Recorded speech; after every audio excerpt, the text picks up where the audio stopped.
Hey, good morning. We're in Genesis 2, verses 6 through 10 today. It's this amazing story about Jesus at this wedding with his mom, his disciples. They've run out of wine. She comes to him and says, Jesus, can you do anything about this? Knowing full well that he could somehow. She knows apparently that he can deal with this problem. Jesus saying, woman, it's not my time. Why do you ask me?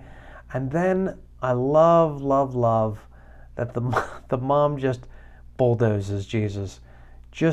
I wonder if Jesus says, why do you involve me, with a smile on his face? Because he knows moms get what moms want. And so she says to the servants, do whatever he asks. So essentially, she senses that he's going to act on her behalf here. Perhaps this is a family friend. Perhaps it's a dear family friend. Perhaps it's a relative of hers, and she really wants to save this relative from shame. Now, what we should know is that in Palestine, a wedding was a massive cultural event. It was like a one-off, once in a lifetime. Everybody came. You celebrated for a week.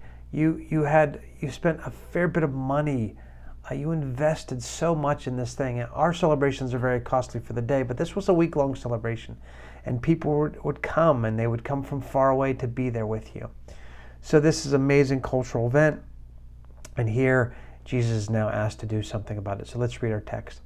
Nearby stood 6 stone water jars, the kind used by the Jews for ceremonial washing, not for wine, each holding 20 to 30 gallons. That's a lot. Jesus said to his servants, fill the jars with water. So they filled them to the brim. Then he told them, now draw some out and take it to the master of the banquet. They did so, and the master of the banquet tasted the water that had been turned into wine. He did not realize where it had come from, though the servants who had drawn the water knew. Then he called the bridegroom aside and said, everyone brings out the very choice wine first, and then the cheaper wine after the guests have had too much to drink. But you have saved the best till last. Well, first of all, just in the story, it's brilliant.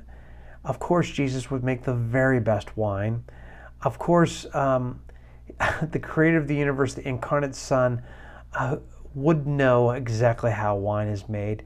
And he gives a gift of the choicest wine, but it's all, of course, still a metaphor. This is the heart of God.